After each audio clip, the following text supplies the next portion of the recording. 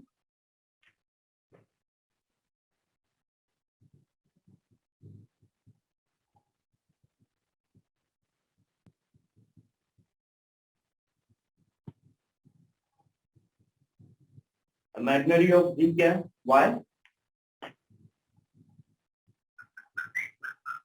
और कह रहा y कैसा है, लेस देन 0। तो इट मीन्स के इसके अंदर y इक्वल टू 0 नहीं आएगा, ये वाली लाइन डॉटेड है और इसके नीचे वाला सारा नहीं है।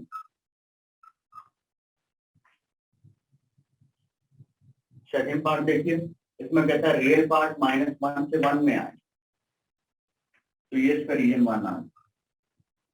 उसमें वो कहता है कि जी जो रियल पार्ट है वो मेरे पास x है, real part of the complex number is x, तो x की रेंज वो -1 से 1 देता, और -1 और 1 की लाइन जो है वो इंक्लूडेड नहीं है। इट मीन्स x1 x -1, तो वो ये स्टेप आ गई, open step of infinite line, ये आ गई। ये मेरे पास सेकंड रीजन की प्लॉट में। थर्ड रीजन में कहता है कि इस सर्कल से sorry z absolute is greater than 1, means के इसका सेंटर कहाँ पे है, 0 पे, और रेडियस क्या है 1। क्या है इस सर्कल से आउटर रीजन, मींस के जो ये रीजन है वो ओपन है,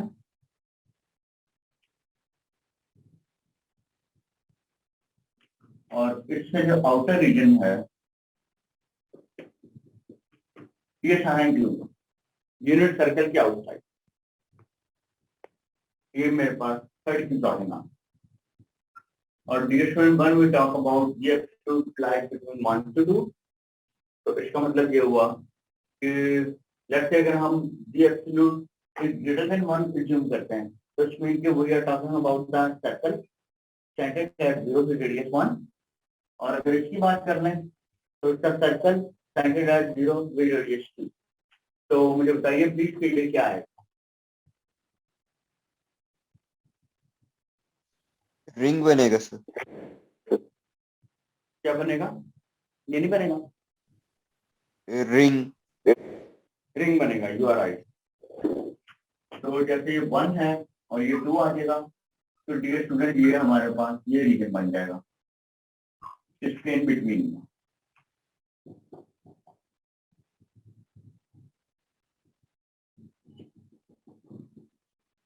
ये वाला रीजन आ गया, तो इसको हम कहते हैं एनुलर रीजन, यानी कि लेट्स से ये 1 और ये 2 एंड दिस इज ये 1 और ये 2, तो ये दोनों साइड से ओपन है, आप भी इसको ओपन कर दीजिए। तो ये जो इन बिटवीन रीजन है इसको हम कहते हैं एनुलर रीजन। ये स्टूडेंट जबकि अगर आप लिखते थे रियल वैल्यूज के लिए 1 से 2 तो याद रखिएगा ये 0 -1 तो आपके पास ये एक इंटरवल आता था तो -2 रियल लाइन के ऊपर, लेकिन ये यहाँ पर केस क्योंकि कॉम्प्लेक्स नंबर का तो आप प्लेन में बात करेंगे तो इसलिए आपके पास वो रीजन आता है जो भी स्टूडेंट ने बताया कि सर वो प्लेन बनता है। तो दैट्स वेरी आगे देखिए प्लीज।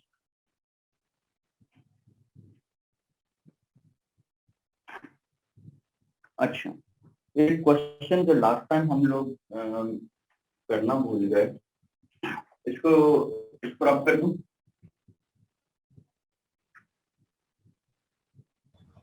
सर एक दफा रिपीट कर दें। अच्छा, एक लेक्चर का कॉम्प्लेक्स नंबर है और कहता है कि मुझे बताइए कौन सा रीजन कंटेन करता है। तो इमेजिनरी पार्ट ऑफ जी इसमें कह रहे हैं लेस देन 0 मींस कि इमेजिनरी पार्ट बेसिकली जब आप रियल में प्लॉटिंग करते हैं, जैसे हमने ये लिखा कि x लाइज बिटवीन -1 से 2 है फॉर एग्जांपल, तो इसमें आप रियल लाइन लेते थे, रियल लाइन के ऊपर -1 से 2 के बिटवीन रीजन है वो we can assume every possible value, क्योंकि वो रियल लाइन की एक ही लाइन होती थी जिसमें डायरेक्शन की दो मूवमेंट की, एक पॉजिटिव और एक नेगेटिव इंफिनिटी वाली साइड। लेकिन जब हम कॉम्प्लेक्स की बात करते हैं तो उसमें क्योंकि हमारे पास दो एक्सेस आ जाते हैं, एक रियल और एक इमेजिनरी, तो डियर स्टूडेंट हमको जो है फिर प्लेन के अंदर अपनी सारी चीजें देखनी पड़ती है। तो जब हम कॉम्प्लेक्स नंबर जी की बात करते हैं तो इमेजिनरी पार्ट जो है वो लेस देन 0 हो, मीन्स कि y का लेस देन 0 हो, तो मैं जो है बिलो दी एक्सेस मूव करूँ, क्योंकि मैं y इधर नेगेटिव होता है तो x की वैल्यू के लिए कोई इंफॉर्मेशन नहीं है।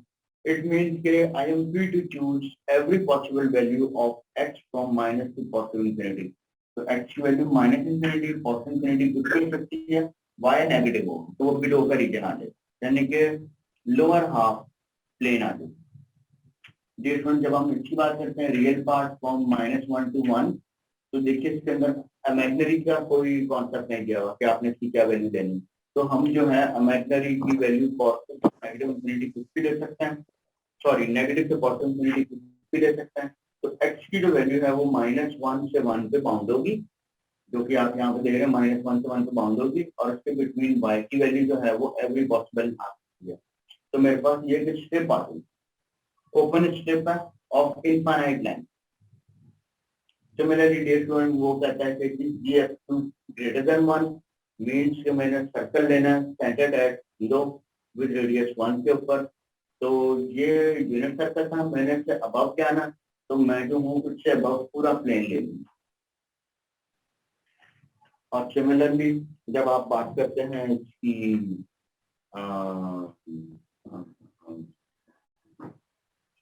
लास्ट पॉइंट जो है the absolute greater than 1 and less than 1 means कि मैंने सर्कल लेना है ग्रेटर देन 1 रेडियस का और लेस देन 2 रेडियस का, तो 1 और 2 के between every possible value I can assume, तो हम इसको कहते हैं कि एनुलर रीजन। तो इस तरह की जो है वो काफी प्लॉटिंग इन्होंने दे रखी है, तो जो है जिससे आपको आइडिया हो जाता है कि जो हम आज से कॉम्प्लेक्स नंबर देखते आए हैं उनकी रिप्रेजेंटेशन कैसी हो। Thank you. ये हमारे 5 एक्सरसाइज की कुछ चीजें थी उसके अंदर उन्होंने ओपन क्लोज का आइडिया दिया हुआ है, जैसे कि ओपन सेट वो सेट है जिसकी बाउंड्री इन्वॉल्व ना हो, और जब बाउंड्री को हम क्लोज करते हैं, बाउंड्री को इंक्लूड करते हैं, तो वहाँ पर क्लोज सेट कहलाता है। जैसे ये ओपन सेट है और अगर मैं इसकी बाउंड्री को इंक्लूड कर दूंगा, यानी कि ये भी इन्वॉल्व कर लिया, ये भी इन्वॉल्व कर लिया, तो ये मेरे पास क्लोज सेट है। ठीक है, तो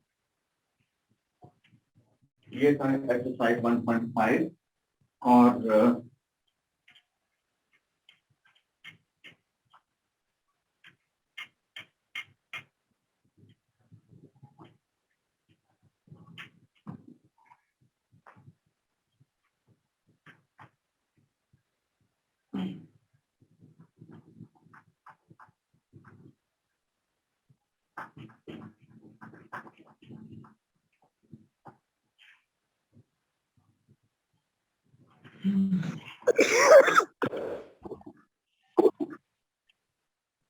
आपकी तबीयत ठीक है?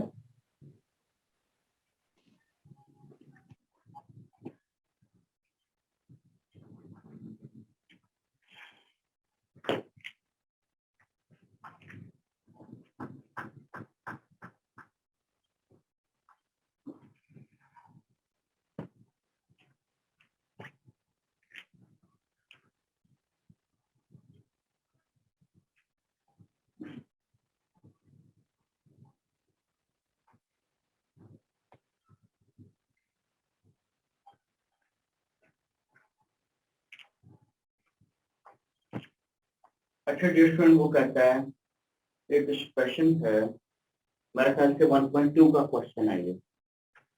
वो कहता है find the bound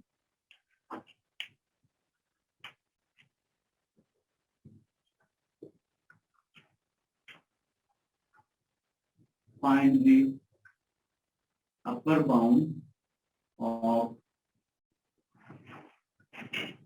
the reciprocal of G4 minus 5G plus 1, where G for different इस क्वेश्चन को अंडरस्टैंड कीजिए। वो कह रहा है कि हमारे पास एक एक्सप्रेशन, वो एक्सप्रेशन क्या है, G4 minus 5G plus 1, ये एक कॉम्प्लेक्स एक्सप्रेशन है। कह रहा है इसके रेसिप्रोकल की अपर बाउंड फाइंड करें, और जो कॉम्प्लेक्स नंबर हैं वो कैसे कॉम्प्लेक्स, यानी कि जो हमने अपर बाउंड फाइंड करनी है वो किन वैल्यूज के लिए करनी है। तो कहते हैं कि जो रेडियस 2 के सर्कल के ऊपर मूव करते हैं उनके लिए जो है इस एक्सप्रेशन की आप upper bound find. Let's say मेरे पास एक रियल फंक्शन है एफ, और जिसमें मैं इस एफ की जो है मैक्सिमम वैल्यू देखना चाहता हूँ। हम क्या करते थे, इसका एब्सोल्यूट देते थे। लेट्स से कि मैं कहता हूँ कि एफ को मैं डिफाइन करता हूँ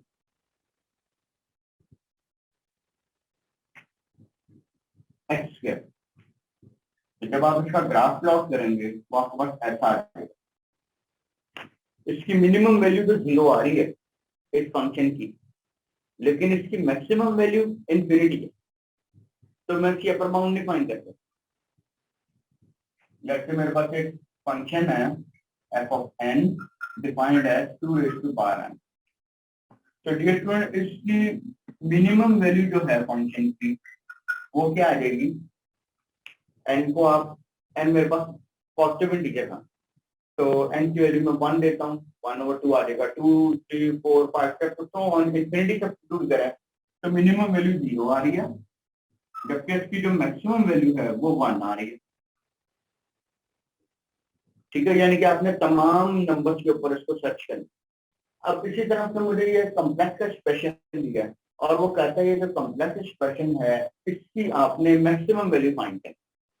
तो मैक्सिमम वैल्यू मैं इसकी कैसे फाइंड कर सकता हूँ, मेरे पास पूरी डोमेन पड़ी हुई है, इसके अंदर तो मैं जी की वैल्यू अगर 0 दे देता हूँ, क्योंकि मैंने इसके रेसिप्रोकल का फाइंड करना है, रेसिप्रोकल मीन्स के मुझे जो फाइंड करना है ये है वो एक्सप्रेशन। अब मुझे अगर मैं जी को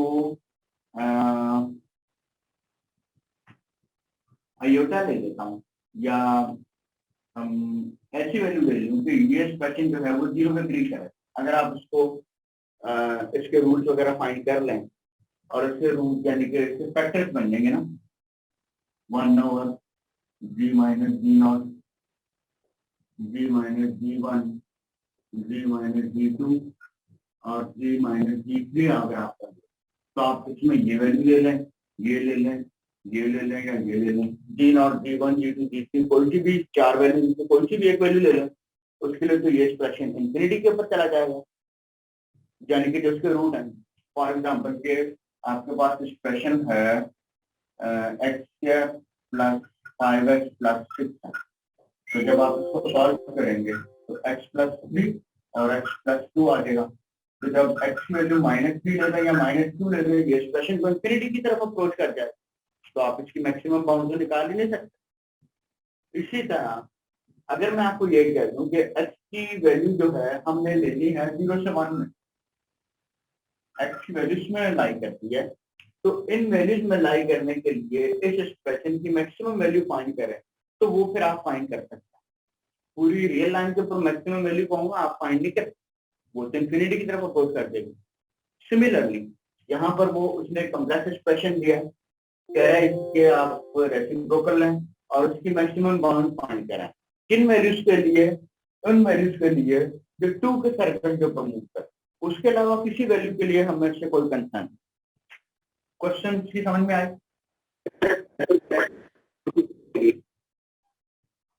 इसके लिए क्या है बेटा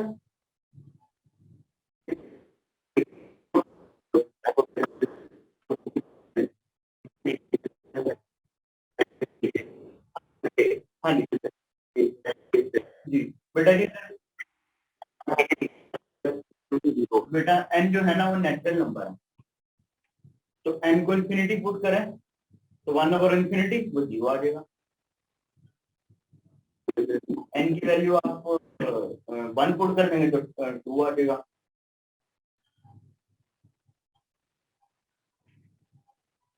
तो इसकी मैक्सिमम वैल्यू 2 आ रही 1 ओवर 2 आ रही यू आर राइट आपको ऐसे मिस्टेक पकड़ी गई।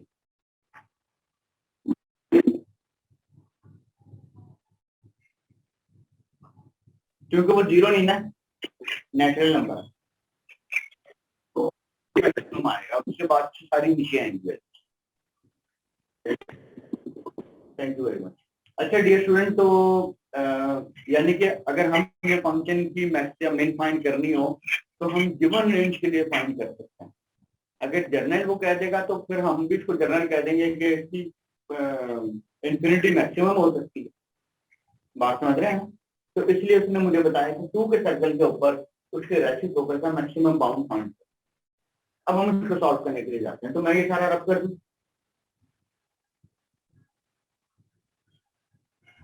Yes sir. Thank you very much.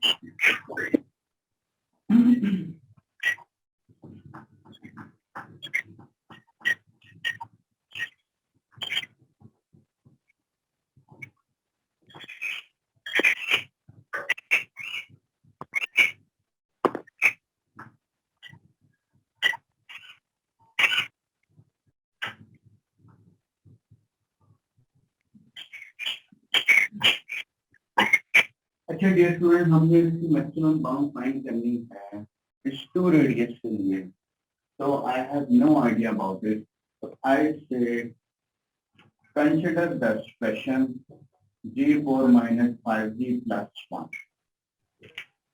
अच्छा डियर स्टूडेंट ये देखिए भी अगर हम कहते हैं कि x greater than 2 है तो 1 over x is less than 1 over 2।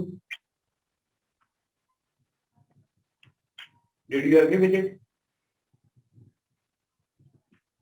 x को इधर ले आइए रेसिप्रोकल सॉरी क्रॉस मल्टीप्लाई 2 को इधर ले आइए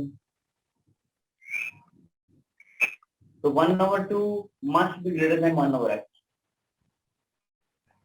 यस सर। तो हम क्या करते हैं हम ऐसा करते हैं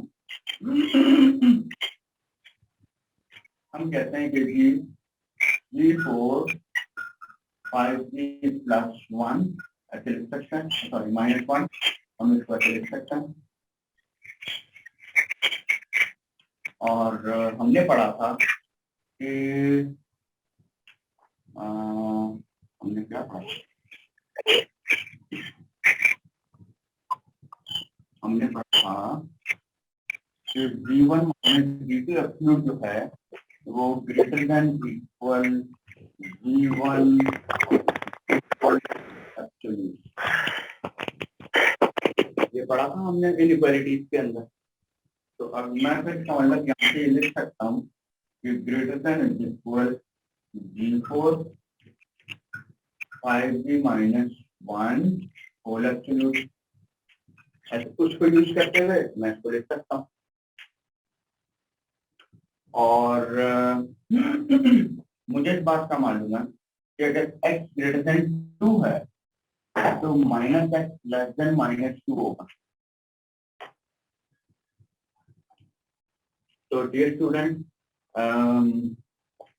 इसको 1 का नाम दीजिए और आप यहाँ से सपोज कर रहे हैं 5G माइनस 1 is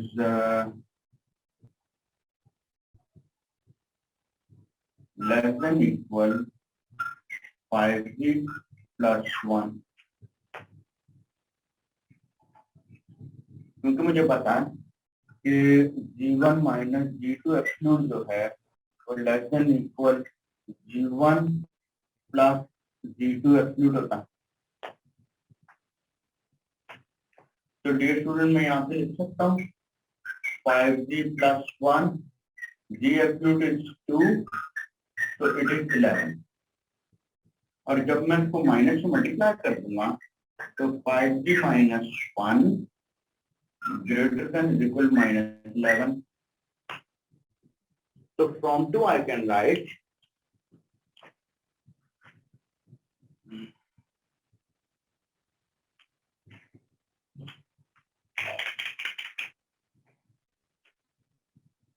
from 1 I can write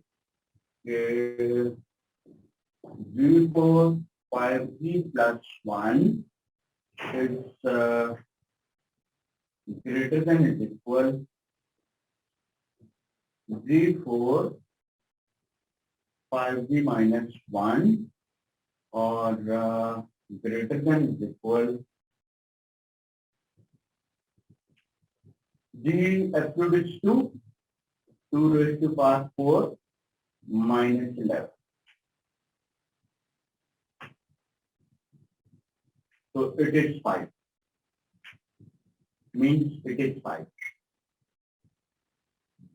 So means this expression is greater than or equal to 5. और जब भी स्टूडेंट मैं इसका रेसिप्रोकल लूंगा, इसका रेसिप्रोकल लीजिए 1/1 G4 5G plus 1, तो वो चेंज हो जाएगा 1/5। इसका मतलब ये हुआ कि I am successfully reached at the point where the upper bound is 1/5। Different हम मुझे बताइए ये पॉइंट क्लियर हुआ? ये जो इक्वेशन 1 लिखी है इसके नीचे वाला जो आपने काम किया वो समझ नहीं आया। ब्रैकेट बेटा यहाँ पे या यहाँ पे? दूसरी तरफ लेफ्ट साइड पे। Left side. हाँ जी, ये यहाँ तक तो बात मैं रिपीट कर। यस सर, यहाँ तक क्लियर है। हाँ, यहाँ तक क्लियर है ना? Yes sir. मुझे ये पता है कि G1 माइनस G2 का absolute is less than is equal G1 plus G2 का एब्सोल्यूट। ये वही इक्वेशन, ये हम लोगों ने 1 या 2 लेक्चर पहले पढ़ी। Yes sir. है ना? ओके। तो यस सर। ये मेरा G1 और ये G2 है, तो G1 प्लस G2 एब्सोल्यूट।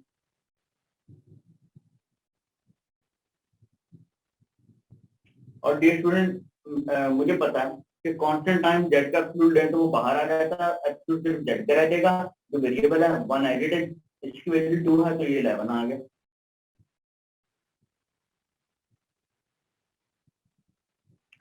सही है, राइट और साइड पे क्योंकि- 1 के साथ मॉड क्यों नहीं लगाया? बेटा वो रियल नंबर है ना 1, तो 1 के साथ मॉड लगाऊंगा तो 1 ही आएगा, इसलिए नहीं लगाया। ओके।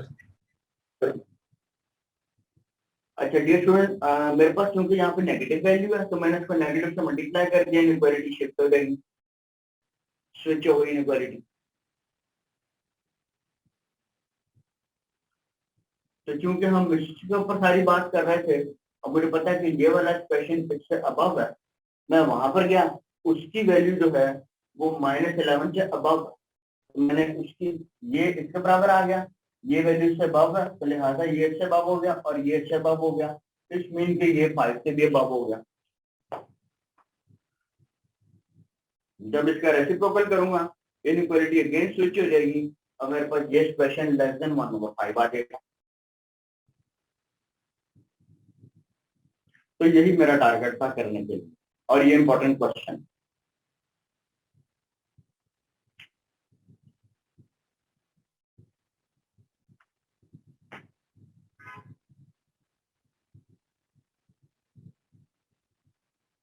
डिफरेंट आपको बहुत सीधा नजर आ रहा या लिखा हुआ आपको टेढ़ा उल्टा नजर आता? सही नजर आ रहा है सर।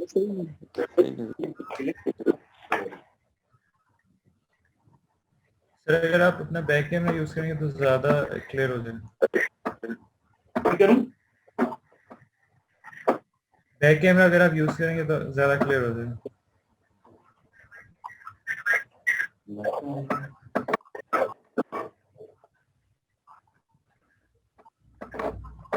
Yes sir.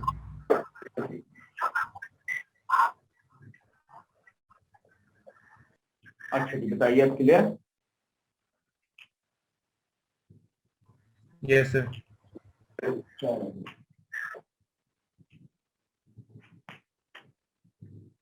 हाँ जी बताइए अच्छा बेटा जी, यहाँ तक सारे पॉइंट क्लियर है? अगर तो जो यहाँ तक सारे पॉइंट क्लियर हैं तो हम आज का लेक्चर यहाँ पे क्लोज करते हैं, क्योंकि चैप्टर नंबर 1 हमारा कंप्लीट हो गया। नेक्स्ट में हम चैप्टर नंबर 2 इंशाल्लाह स्टार्ट करेंगे, और ये जो सैटरडे है, इस सैटरडे तक आपको मुझे असाइनमेंट सबमिट करनी है। इसके इंस्ट्रक्शन मैं आज ना अभी थोड़ी देर में लिखकर तो सीआर को सेंड कर देता हूँ, तो इंशाल्लाह all will be well. Okay ji.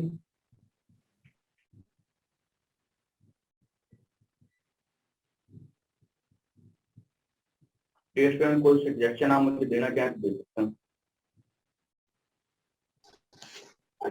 Sir एक रिक्वेस्ट जी